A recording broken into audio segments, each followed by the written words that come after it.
Well, kali ini gue akan membahas alur cerita film Logan Lucky, so check it out.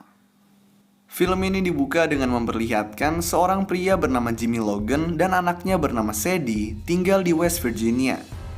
Jimmy menyarankan Sadie untuk menyanyikan lagu favoritnya, yaitu Take Me Home Country Roads dari John Denver, untuk kontes kecantikan yang akan dia ikuti.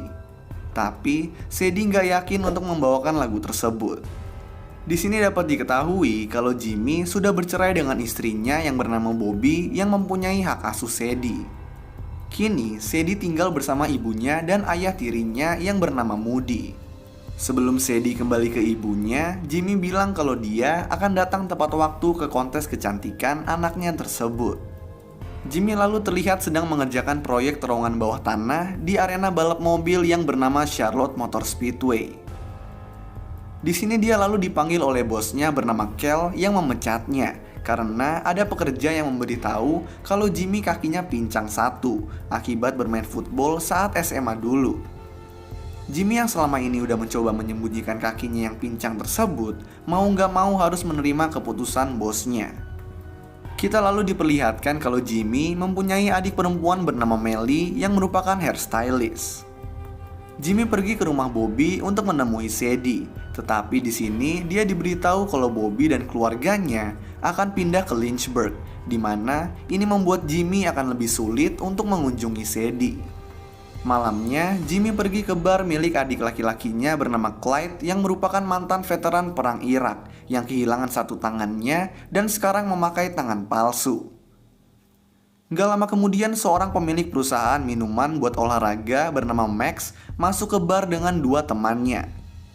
Max yang merupakan orang angkuh membuat tangan palsu Clyde sebagai lelucon.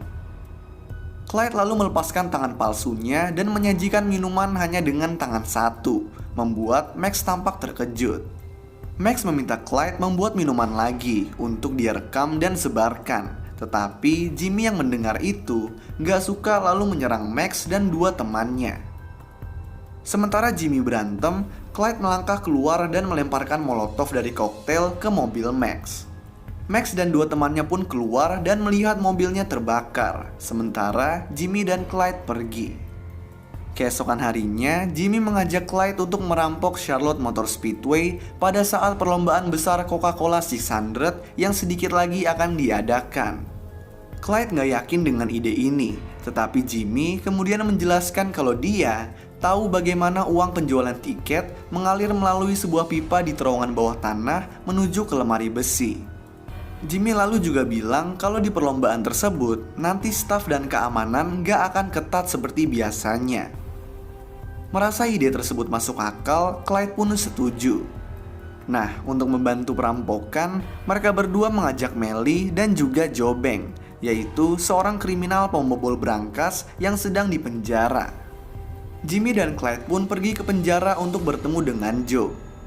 Mereka berdua menjelaskan rencana mereka, yang kemudian Joe tertawakan karena dia sendiri aja lagi ada di penjara.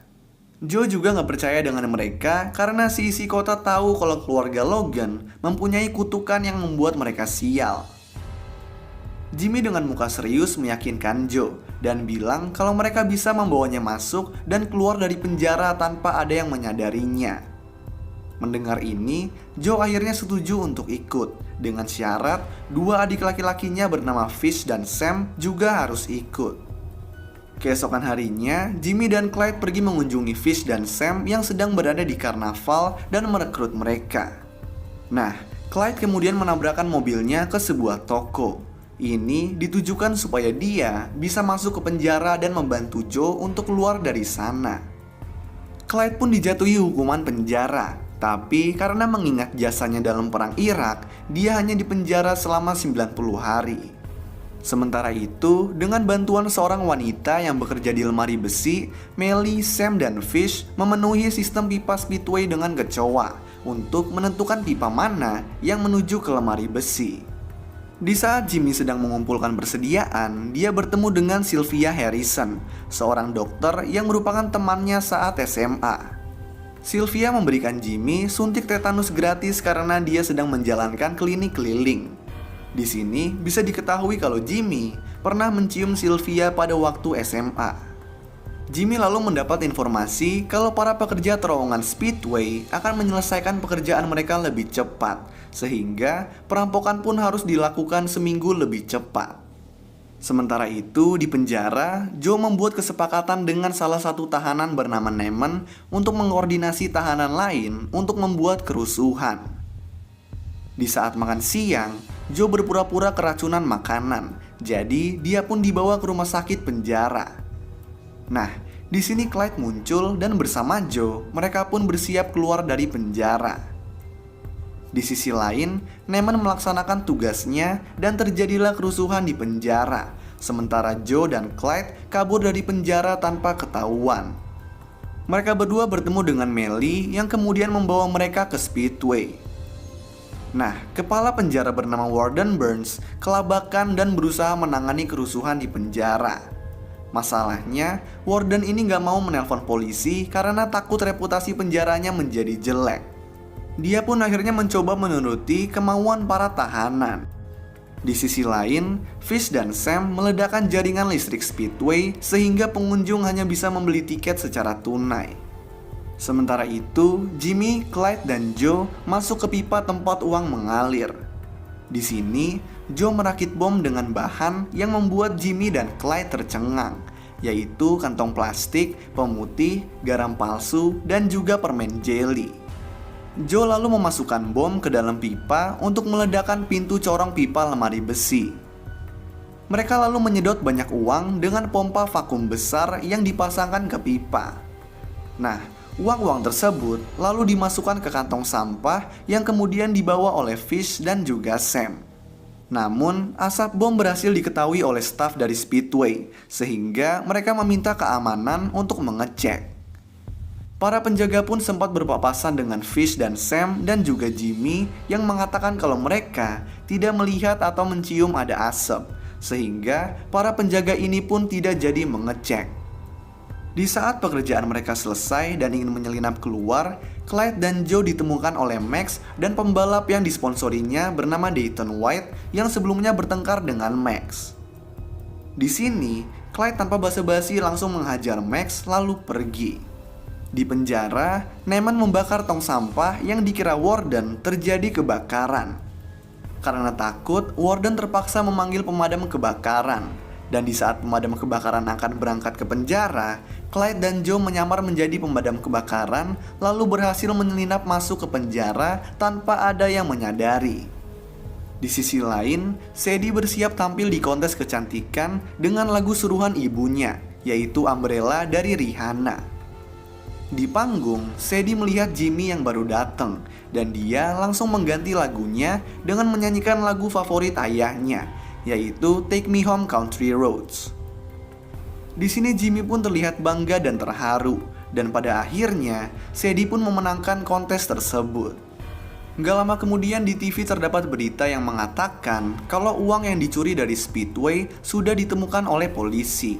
Ini dikarenakan karena Jimmy meninggalkan uang hasil rampokan di pom bensin dan dia melaporkan lokasi uang tersebut ke polisi tanpa menyebutkan namanya. Di sisi lain, agen FBI bernama Sarah Grayson menyelidiki kasus ini. Sebagai permulaan, Sarah mengunjungi Warden, tetapi Warden yang gak mau reputasinya jelek mengatakan kalau di penjara gak terjadi apa-apa. Dia juga mengatakan kalau Clyde dan Joe ada di penjara pada waktu perampokan. Sarah lalu mengunjungi Max yang bonyok di rumah sakit. Di sini Max menjelaskan tentang pertemuannya dengan Clyde, tetapi penjelasannya tersebut berbeda dengan penjelasan Dayton yang dengan sengaja mengatakan kalau Max nggak bertemu dengan Clyde. Ini dilakukan Dayton karena pertengkarannya dengan Max yang masih membuatnya kesal. 6 bulan setelah perampokan, Sarah yang masih menyelidiki kasus ini pergi menemui pemilik Speedway. Tetapi pemilik tersebut sudah puas dengan pemulihan uang yang dia dapatkan dari asuransi, dan dia meminta kasus ini untuk ditutup. Di sisi lain, Joe yang dibebaskan dari penjara pulang ke rumahnya dan menemukan kantong plastik berisi uang yang dikubur di halaman rumahnya. Sementara itu, Nemen yang dikeluarkan dari penjara juga mendapatkan kantong berisi uang. Begitu juga dengan Sylvia dan pekerja di lemari besi yang telah membantu Jimmy. Di sini kemudian dijelaskan kalau tujuan Jimmy membiarkan polisi menemukan uang rampokan adalah supaya polisi mengira pelaku nggak jadi merampok dan membiarkan semua uang ada di situ. Nah, kemudian juga dijelaskan kalau ternyata waktu itu, di saat yang lain sedang membawa uang hasil rampokan keluar, Jimmy dibantu dengan Melly menyedot dan memasukkan beberapa uang lagi ke dalam kantong lain, yang kemudian mereka sembunyikan. Uang inilah yang kemudian Jimmy bagikan kepada Joe dan yang lainnya. Beberapa lama kemudian, Jimmy yang sudah berpacaran dengan Sylvia pergi ke bar milik Clyde. Di bar juga terdapat Joe yang sedang PDKT dengan Melly. Nah, Clyde kemudian melayani wanita misterius yang ternyata adalah Sarah yang sedang menyamar untuk membongkar kasus perampokan. Padahal kasusnya udah ditutup.